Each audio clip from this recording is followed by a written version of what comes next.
Hello, everybody, and welcome to Taking Control, the ADHD podcast on rashpixel.fm. I'm Pete Wright, and right over there is Nikki Kinzer. I saved myself from having a bunch of coffee spilled on me. Do you know, I feel like I heard something, some sort of a crash, and I was worried that maybe the computer had fallen off the desk. No. But the coffee almost fell all over the keyboard, but it didn't. I'm so glad. That kind of thing paralyzes me. I know. It totally paralyzes me. I am in great fear. I might have, if it had, I probably would have said a curse word, and then all of a sudden we would not be family friendly anymore. That's right. But I'm doing good. You are? You're feeling okay? You feeling in control? A little. That's good. You're right. Okay, we're going to talk about things in a minute. We've got a number of questions and bits of follow-up that have crept in. This was originally an episode. Frankly, we were originally going to be talking about tackling the inbox today. We have postponed that because we had a number of questions and frankly, a lot of questions about writing. Yeah, the novel writing thing. And as we record this today, it is December 1st. National Novel Writing Month is over. It ended last night, and so we're going to talk a little bit about writing a novel in a month and doing it with ADHD and the tools and tricks and tips that at least I've culled and made use of this year. We got some other questions from folks that we're going to take on before we get into that. Make sure you head over to takecontroladhd.com and get to know us a little bit better. You know the drill. You can listen to the show right there on the website or subscribe to the mailing list. I recommend you subscribe to the mailing list right there on the homepage, and you'll get an email with the latest episode each week in Nikki's fantastic newsletter. You can find us on Twitter or Facebook at Take Control ADHD, or call us at 503-664-4ADD to get your voice and questions on this show. Thank you so much. Also, don't forget, we're over on patreon.com, patreon.com/the ADHD podcast. This is listener-supported podcasting. For those of you who have found it in your hearts and wallets to give us $1 or $2 or $5 a month to help support this show, we are actively working to grow the show thanks to your support. So thank you so much for paying it forward and helping us do even more with the ADHD podcast. Patreon.com/the ADHD podcast. Can I just say something really fast? I don't know. I'll start the timer. Okay. On Thanksgiving, I opened up my email and I saw that somebody had pledged on Thanksgiving, and I thought that was really sweet. So thank you. I do. It's a Patreon. I do. I love it. I love what it stands for. I have to tell you, just personally, I pledge to a number of projects on Patreon, and it just does my heart good. I get that email every month that says, "Hey, thanks for supporting creators," and I am warm inside that I feel like I have done that. So, I hope those who support us find an equal amount of warmth and goodwill when they get that email. Certainly appreciate it. Sure hope we live up to it. I opened the email and I smiled. I was like, "Oh, even on really Thanksgiving, nice. That's so nice." I know. That's right. Okay, so Nikki, can we start with working on developing presentations? Jeez. Sorry, I don't mean to start laughing at that, but you are deep in developing a presentation for a wonderful webinar, right? Organization. Yes, for ADA. Yes, and for ADA, we say this meaning no ill will toward ADA. Absolutely not. This is not their fault. Presentation development is the energy black hole. How are you doing? I'm doing okay. It's one of those things that this project has taken me so much longer than I expected. I know there's many people out there who relate to this. And it's frustrating, because I was asked to do the presentation quite a long time ago. I mean, and this is what I'm saying. This is not Ada's fault. This is definitely my fault for waiting too long to put it together. And it's a presentation that I've never done before. So I had to start from scratch, which, is like you writing a novel, not the same depth by any means, but you are staring at a piece of paper and trying to, figure out what you're going to say to the world. Yeah. And so anyway, long story short, it's just been a very taxing couple weeks, and I have to have a couple of deadlines for you because you're helping me with the presentation itself, the slideshow, and I have my designer who's helping me with the handout, and I got to make sure to get these into you guys so that that's ready for next week when I do the presentation. So with that being said, I did start with an idea and I completely changed my mind because I was sitting on it. In fact, I texted you and I said, well, here's the title. Here are the things I'm going to talk about. And I actually changed it completely from when I talked to you last because I just wasn't happy with it. And I think that people are going to understand this too. It's like I was reading through it and I'm thinking this just isn't right. It's not flowing. It's just not working. And then, next day I started looking at it again. And then all of a sudden it just started happening. So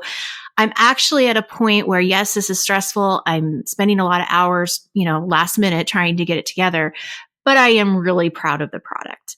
That's so good. And that I'm really good. It's about goal setting. It's about how to, set effective goals when you have ADHD. It is for ADA. And, so if you are a member of ADA, you probably have already gotten the email, that I'm going to be presenting next week. If you're not a member of ADA, I, highly suggest that you become one. And if you are on my newsletter, you'll get a 10% discount to join. And I'm going to be sending out a notice here to my newsletter people, letting them know about the presentation and letting them know about that discount. So I would love, if you're listening to this and you're listening to it in kind of real time, I'm presenting on Wednesday, December, whatever that is, 6th, I think. I'd love to have you on there because, I have put a lot of blood and sweat and tears in this thing. Yes. But I am proud of it. And I think it's inspiring, and has some really good information. So yes, I'm doing okay. I'm hanging in there. But it's just been a busy, practicing crazy week. Good self-care. No. Nikki, not really. Of all people. I know, but I did stretch before I got on this call here with you. I wanted to tell you I was proud of you because you texted me. You said, I'm getting coffee and stretching before we do the show. That's really good. Yes, because I've been on the computer, since early in the morning because I've had to get up early to work on this. And so I'd been sitting for probably 2.5 hours straight. And I thought, man, before I let my, voice be heard in the world, I need to get some energy. And I'm on I'm standing up with my little makeshift desk and excellent. And, it's all good. The world is looking out for you, Nikki Kinzer. Thank you for contributing to it. Thank you. Well, we probably should have done your segment there after we did this follow-up because I have more questions for you related to my topic. But let's jump back a little bit and start with a question that came in from Desiree. Yes. Desiree asked us that I'm realizing there are certain types of jobs that are just not compatible with my ADHD, inattentive type anymore. Is there a way to find out what types of jobs are more fit for people with inattentive type? Thank you. Yeah. What do you think? So I'll share with you my answer to her because I actually already emailed her with my answer, but I did say that I was going to bring it up on the show because I wanted to hear your point of view. And I think that whenever a question comes in, you always know that more than one person has that question, right? If it's actually being asked, I'm sure that there's probably several other people who are wondering the same thing. Mm-hmm. So I definitely wanted to share it. And, one of the things the first thing I said here is the good news is that she's actually able to now eliminate what's not working for her. And I think that sometimes we forget that is that we're always looking for, okay, what should I be doing? What do I want to do? But, one of the ways to make that choice is to remember what doesn't work. So you can just sort of have those things kind of get out of your head. Don't even look in the newspaper, not in the newspaper. I am so old school. Don't get onto the computer on the monster.com. I don't even know if that still exists. Gosh, I am really showing my age. Wow. Did you, are you on the Lycos? Did you do a Lycos search? I don't even know what that is. I went before you. Oh my goodness. I need to dial into AOL and send you AOL, yes. I'm going to IM you in AOL. You got mail. Yes. Okay. So anyway, going back to her question. The next thing that I said is let's do, one of the things I would suggest is having her do an inventory of her strengths and looking at what she's passionate about and how could that apply to different jobs. So I think that's also a really important thing to think about is what am I good at? What do I want to do? And reflect on what she's passionate about. Because really, if you're inattentive or not, that part doesn't matter as much as you're always going to enjoy and get more out of your job if you really like what you're doing. And I think that's the key. And so that's what I shared with her is, look at what you don't want, look at your strengths and think about what your passions are and what kind of job opportunities that might hold for you. What are your thoughts? Well, I actually did a poll of a couple of my ADHD friends and colleagues. Awesome. Yes, and I have one in particular who is a case study for this. He is amazing and he's done everything and he's loved every bit of it. And so he gave me like 7 different jobs that he has worked on or that he has done in his career and shared them with such joy and like warmth that I have to pass them on because they seem to really check all the boxes. The first one is mine, and I've talked about it on the show, and that is in journalism. I consider going into journalism or copy editing or broadcasting because there's definitely a career there, and you will never sit still. It is absolutely designed for you to explore the inattentive traits. So I really like that one. But then starts my buddy. And he says, first and foremost, daycare or childcare or teaching, right? Going into young kids' education was perfect for his ADHD because most kids are just a little bottle of ADHD and you're constantly changing gears. You're constantly on your feet. And by the end of the day, you are emotionally and physically exhausted and from running around and taking care of these beautiful little people. And that was just a perfect job for ADHD. So that's number one. Number two, work in a restaurant, particularly become a cook, a chef, a line cook. That is another job that you just you work up into the more sort of specialty restaurants and you'll never sit still. And if you love food, that's a great way. He swears by food. The emergency and first response. He's a volunteer firefighter. That makes sense. And so going into nursing or some sort of emergency first responder, 911 operator. These are great careers for people who constantly change gears and can't sit still. And finally, and this is where he is right now, he finally found the career for him, and that is as a hairstylist. And he went to, I guess it's still called beauty school. I don't know, but he became very, very popular. He dyed his hair pink and grew out a giant fluffy red beard. And just this last month, opened his own studio after working in another studio for many years.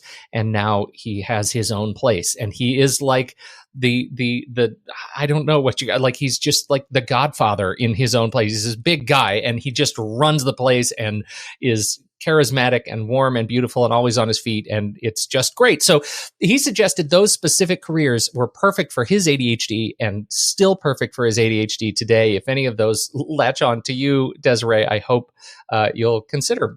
That's great. I love that you have like specific jobs. That's really cool. Yeah. That's great. I feel like I've never made the list, and we've gotten that question before. And so it was great to reach out to some folks and hear, in this case, particularly someone who absolutely has embraced the ADHD and made it a part of the career. That's awesome. Yes, absolutely. That's great. Well, okay, so there's number one. Actually, before you move on to the next one, I did have an email come through just like yesterday. I mean, it was really recent. I haven't had a chance to get back to her, but she was, the question was, I think I have ADHD, but I'm not sure. And I don't know what to say to my doctor. And I don't know what to do. Any advice kind of along those kind of lines. And I just want to say quickly, because I think that, again, when this comes to our attention, it's probably a lot of people are maybe listening to us thinking that maybe they have it, but they're not sure. And we've said this before, but I just want to say it again. If you are curious or you think that this, may be an explanation of some of the ways that you think, go to your doctor first. You can just go to your regular general practitioner first and let them know what you're experiencing, why you're thinking that this might be it. And they'll take you down the road that they need to get you proper testing and all of that. So it is a little bit of a process and a journey, but I definitely think it's worth it. And, chances are you have probably a pretty likelihood of chance of having it if you really think that you do, right? I mean, yeah, right. So I encourage you, if you're listening, to do that, but I will also send an email to you personally as well. So excellent.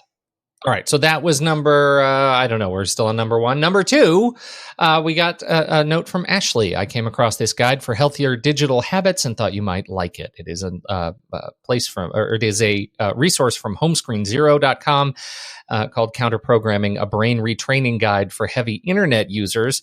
Ashley says it puts into words a lot of the things I think people with ADHD struggle with when it comes to technology. Hope all is well. Thank you very much, Ashley. We'll put those in the show notes. yes.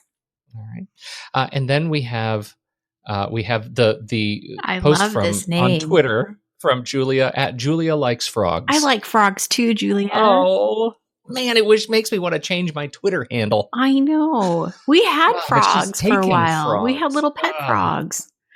Yeah, that's awesome. It's so good. Well, Julia Likes Frogs wrote to us and says, at Pete Wright, yay! Also doing a novel for NaNoWriMo 2017, and can't wait to hear about how you handle keeping plot and character and everything in your head. More about ADHD and novel writing, please. Hashtag ADHD, hashtag editing at Take Control ADHD. Thank you so much for writing that, Julia, and congratulations. I hope you were able to finish. I don't know. Did you respond? I think I wanted to know if you finished, and I don't think we heard. So I hope you were able to finish today, as it is the first. This means the nano goal of writing a 50,000-word novel in the month of November is over. To anyone who participated in it, I hope you hit your 50,000 and shot well beyond it. For those who didn't, I hope you are not sitting in shame. That's not what it's about. Because it's a great exercise. It's a great exercise for your brain, for commitment and habit building. Whether or not you did it, as I said before, I've been doing this for 14 years in some way, shape, or another, and I've only completed it now, I think 4 times. And so, congratulations! Yes, yeah, I did it this year. I guess I buried the lead. I did it. I made it. I'm still actively writing, and that is a very exciting thing. It is. I am so proud of you, Pete Wright.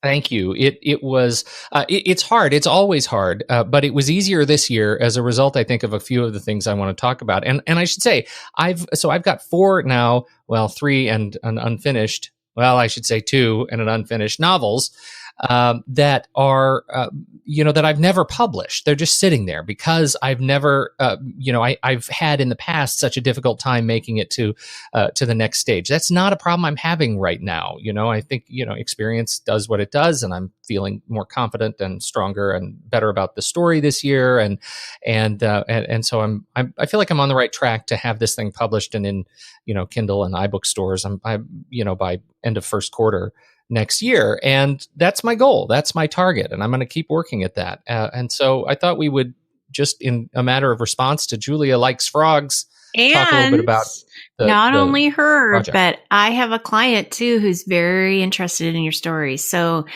there's a lot of writers out there. I got a number of posts on Facebook and emails, from the site of people asking for more talk about novel writing and ADHD and just novel writing in general. And, I would love to say that I am a successful published author.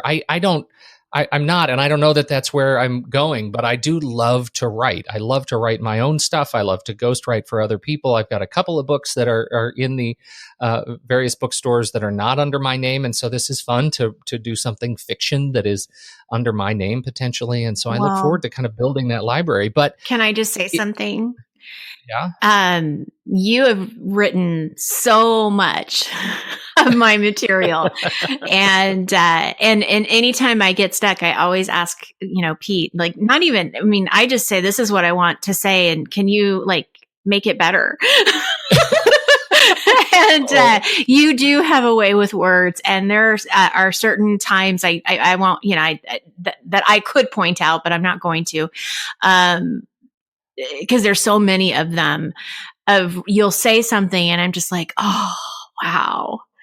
It's just so Nikki. good. So you're a very, very good writer, and I can't wait to read what you have. So I think it's very exciting, and this is good. Good for you. Well, I deeply appreciate that, Nikki. I really do. And like I said, I mean, I love to do it, but it has been so hard to kind of embrace the things that made it such a challenge in the past. I never really realized that that's okay. It's okay to embrace the ADHD challenges and not just sit there and fight with them. And that's what I've done years past. And so in large part, thanks to this show and the habit of talking about these challenges, has it become easier to sit down and actually get it done. And so I'm really excited about that. The other thing is, you do it a number of times now that I going into this, had a couple under my belt. 50,000 words is, it starts to not feel that big. And, the first year I did it, 50,000 words was a disaster. Mm-hmm. And suddenly it's just not a disaster anymore. And now, the goal of the book that I'm writing now is roughly 85,000. Like that's kind of where I'm sitting right now. Like that's where I feel like the story will naturally kind of, resolve itself. So I'm excited about it. I'm excited about the way kind of your brain adjusts to scale and adapts to the sense of scale. It's no longer doom. It is now something that's achievable, just the act of doing it a few times. And so embrace that. The first thing that struck me when I thought, how do I want to talk about this is to talk about the commitment, right? The commitment that comes with taking on a project like this. And this is not just about writing a novel. It's about taking on anything, any big creative project that you feel like it's going to take you, longer than a few days to complete, right? You have to be aware of the time. You have to be aware of the fact that you're going to need to build a habit or a system in your day, every day, to do this. You're going to have to be aware of the environment that you set up for yourself, and you're going to have to find a way to become accountable to consistency, accountable to doing it every day, whether it's at the same time every day or just an alarm that says, do this at random because that's the way it works. Like today, I'm going to do it at 2. Yesterday, I did it at 8. Tomorrow, I'm going to do it at midnight, right? But you have to do it every day. And those are the things that sort of come to, that are really hard when you're kind of fighting your brain, either inattentive or, hyperactive. You either can't sit still or you can't pay attention long enough. Your brain can't sit still long enough to actually get this thing done. And so that's really hard to do. And it's okay for it to be hard. And so here's kind of how I approached it in terms of the process. First, I just wrote, and I wrote what we call either exploratory or sort of discovery writing, which is just to sit down and start something. I had no plan. I had no idea for a character. I knew I wanted to write a protagonist that was a female.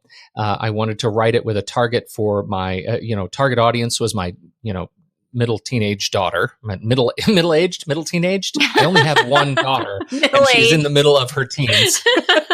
Yes, it was my target audience, and so I knew I wanted to write something that was young adult as sort of a gift for her. Right, that's all I knew about the process, and I knew what I wanted to do. And it was a funny thing. I wrote probably the first 1,500 words in a bit of a sprint, and it was a story of a young girl it starts with her head on her father's lap, lying in a park, and she's dreaming of flying.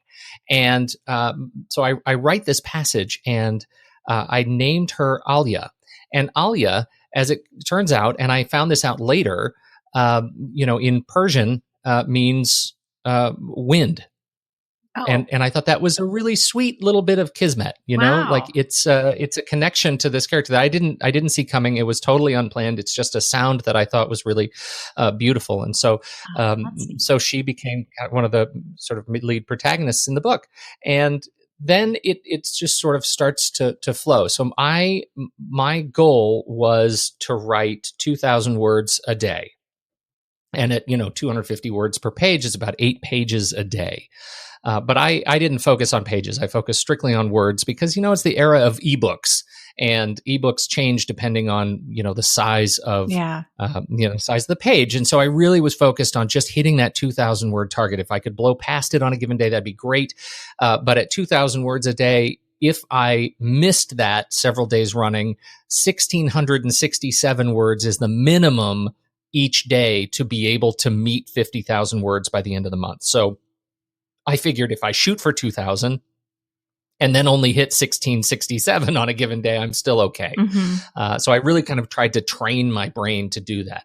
But then I ran into this wall, which is it was really hard to find the time to sit long enough to write 2,000 words a day. It was, well, I was going to ask you, paralyzing. I mean, I'm sure it varied on day to day, but I mean, like how, on average, how much time were you putting into it? I mean, that's, yeah. 2 to 2.5 hours. Yeah, and so that's a I long was time. roughly, I was about 1,000 words an hour it was my pace. And it got much faster toward the end, but it was really slow in the beginning. And so I had to, I knew it was, and I know writing a novel is hard for everybody, but I knew the ADHD was making it much more difficult to sit still. Sure. And so I read this article, just recently about romance novelists, right? Romance novelists are a special breed of hustler. I mean, those people are amazing. I am, whatever you think of the work, and I'm not a frequent reader of romance You're novels, not? but my goodness, Nikki, I mean, those people turn out like this article says, averaging 2,500 words an hour. Wow. Every single day, publishing, 15 to 20 books a year. It's just a stunning accomplishment to turn out that kind of storytelling with that frequency. And so I aspire to be that prolific and to be able to focus that long in those kinds of sprints. That's a special kind of gift and mental acuity that I struggle with. So I went ahead and I embraced the wonkiness of my schedule and the wonkiness of my attention. And I decided, you know what, I'm going to stop trying to accomplish, 2,000 word 2-hour sprints on a given day. And instead, I'm going to focus on how much can I write in 15 minutes in between meetings? How much can I write in, a half hour here, an hour there, and write multiple times throughout the day? And writing became, over the course of the month, it became a real sort of gift of my day. I found myself really looking forward to writing breaks because they were giving me a break from work. They were giving me a break from phone calls and emails. And I made sure I shut the door. I, turned the lights just right. I absolutely had my headphones. I have these the Beats wireless headphones that I put on, and sometimes I didn't play anything through them, but other times I would always play. And I'll put links to this to the Apple Music Pure Focus playlist. It's a 7-hour playlist of all music that doesn't have lyrics.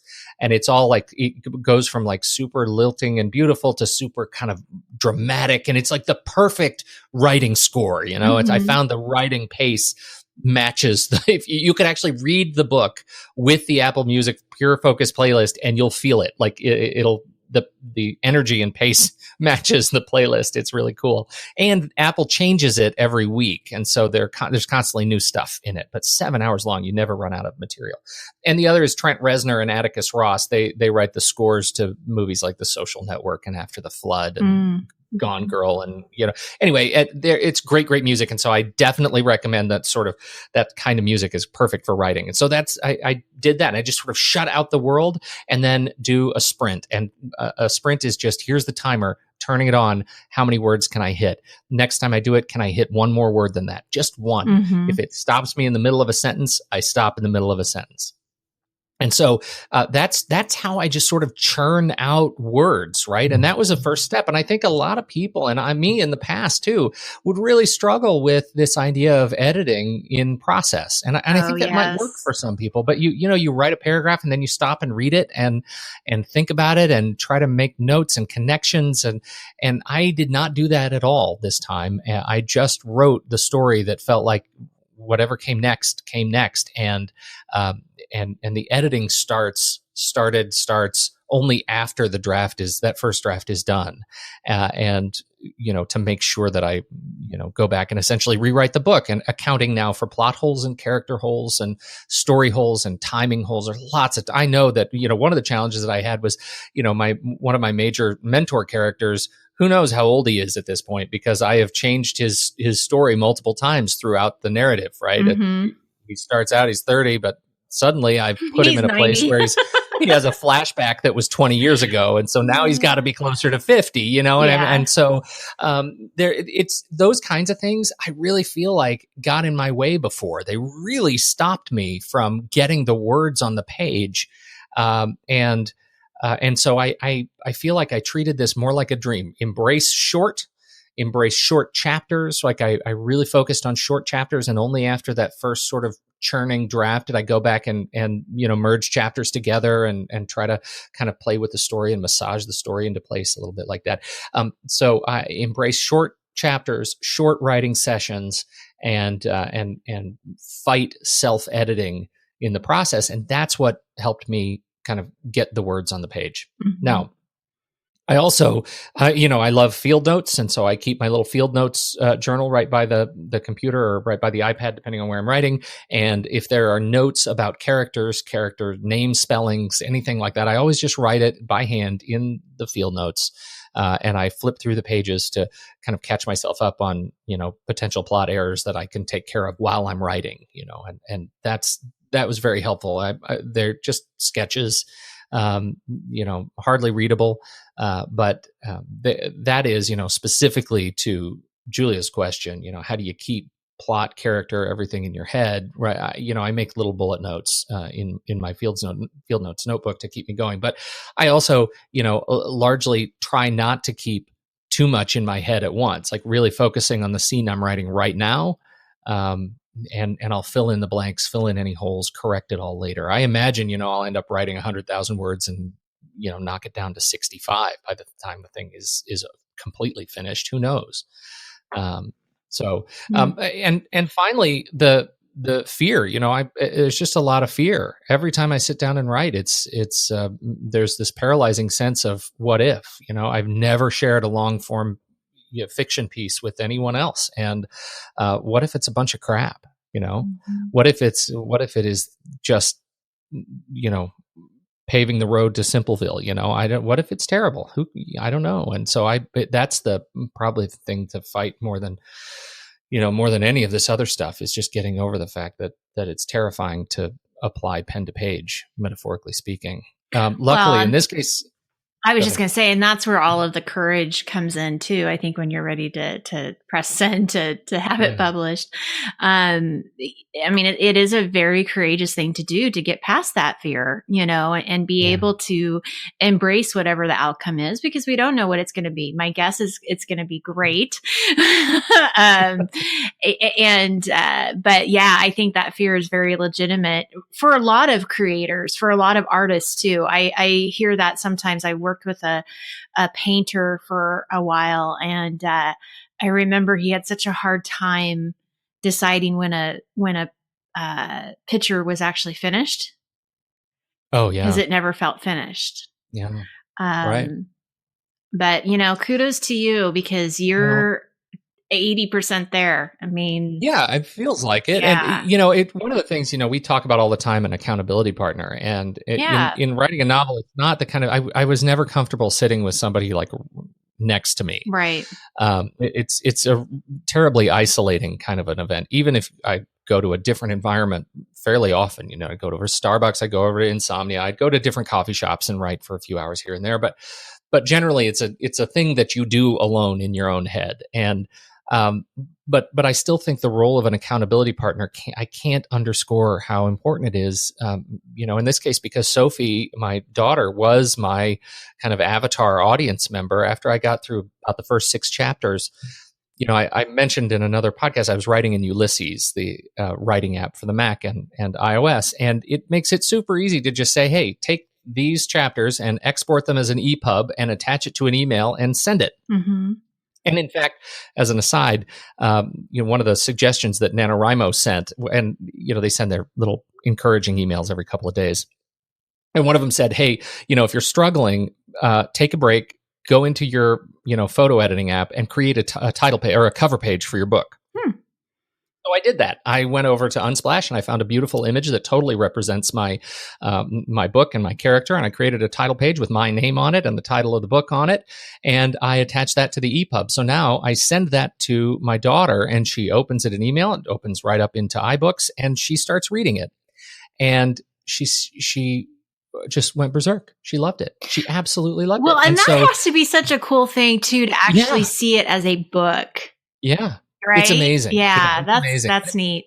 That was a huge bit of kind of a huge dose of empowerment, of just being able to stop and reflect on this thing that you have the power to create from vapor, this thing that people can read and enjoy. And so she became, like, every couple of chapters, I just export a new copy of the book, and she would bust through the, first part for any edits and then just really read closely. It was to the point where she would come into my room, in the pitch dark at night, we're sound asleep, and she would tap my shoulder and say, "I need to talk to you about your book. I just finished the latest version." I said, "It's like midnight." She said, "I know, but I found 2 typos and I really love it. So where's the next chapter?" Right? It was really delightful. And so That's fantastic. That part I found really motivating. And that helps me, that accountability partner piece, like having that avatar, that person who can actually stop and say, "Hey, I know you clearly have fallen in love with this character, but in chapter 3, your main character was still this person, and now you have changed, and I missed that other person. Please come back to that." Like, that helps me kind of find balance in the narrative. And so in this long form project, having somebody who can sit and talk to me about what was important to them, really helps me refine what's important to me and how am I going to frame the story. Am I still telling the story that I intended to tell? Well, and you bring up a good point, because just about editing in general. That's why we have editors to look at the story after the fact. Like, I know you're editing and filling in the gaps, but at some point you're going to have an editor read it, I'm sure. Yes, absolutely. And it's like, that's what they see, because you're so close to it, that they'll also be able to tell you, like, okay, well, this person was actually really interesting and they left. Like, where can they come back in? And there's just that whole process is so intriguing. And I think it's awesome that your daughter has already picked up on it. At 15 too. Yeah. She might have a little talent. You might have a little writer in her too.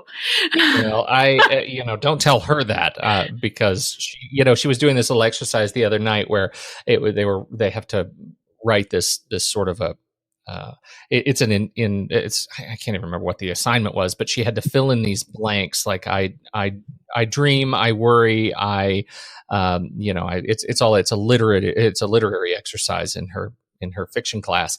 And one of the prompts was, I cry. And she filled in the blank, "I cry when I think about writing." So, okay, maybe she's definitely, she is an exceptional little scientist. You talked about chemistry and physics and she's all over geology. That. She's about to go to Iceland and do this geology trip. And so, that's where she is. Writing it all down, that becomes a different issue altogether. Well, I think it's great. Thank you so much for sharing your story, and keep us updated, because this obviously struck a chord for a lot of people, because there was definitely more than 1 or 2 people that asked questions about it and wanted to hear more. Yeah. And I think what's great too is that you can listen to what Pete is saying and be able to transfer that into any kind of project that you're working on. It doesn't have to be writing a novel. Just the way you talked about your environment and breaking it down and accepting your wonkiness. I love that word. There's just so many great pieces to this, and congratulations. I'm so proud of you, and you got a lot of support behind you. That means a great deal. And, thanks for patience, everybody. I know I've been slow to respond to emails and prompts and things. You've been writing and tweets, but my head's been down a little bit. But, the nice thing about it is I speaking of that accountability part, not just my daughter who reads the thing, but my wife and the whole family who is, when I say, "Hey, I'm going to leave the house and go write," their first step is, "Hey, can you change the laundry or fold the laundry first?" Or, "Hey, while you're out, can you do something else?" They always say, "Good luck, head down, don't think about anything else." Right? They just embrace the fact that they know how hard it is. Yeah. And being able to create that space has been a real gift. And I know that's not something that everybody has the benefit of. And so I'm, I don't mean to say that as if, just find a supportive family. Right. Because I know it's hard. And I feel really deeply lucky that I had such a supportive family and client base. to be patient with me. Yes. But with that being said too, I think that there are a lot of ways to get that support. So maybe if it's not from your immediate family, there's so many, like I have one client who's a novelist and she has a writing group that she meets with every Wednesday and they're not family. I mean, they're just all in the same boat trying to write. And I have another client. I think a lot of this writing, I think might be a good profession, going back to the very first question that we had, because I have another client who's a writer and her accountability is she takes classes at the local community college almost every term. She has a writing class that she takes and writes different stories. And like that, I mean, right there, that's her with her people writing and they love it and they critique each other. And I mean, so there's a lot of different ways, I think, to find that. Thank you, everybody. I will, hopefully the next time we talk about novel writing will be when it's published and we can talk about that process. But next week, are we going to talk about email? Yeah, I think let's jump into email. Some things have changed about email, and so we'll talk a little bit about email and apps and learning and artificial intelligence and all kinds of fun stuff that's going on with your email behind the scenes. And maybe we'll hopefully make you a smarter email user. That would be great. So that will be next week. And then the week after is going to be our last show for the year for 2017. So we have 2 more new shows coming up and then we'll be back in January. So we'll talk a little bit more about that later. But just wanted to give people the heads up that we're going to be taking a little bit of time off around the holidays. Sounds great. Thanks, Nikki. On behalf of Nikki Kinzer, I'm Pete Wright, and we'll catch you next week right here on Taking Control, the ADHD podcast.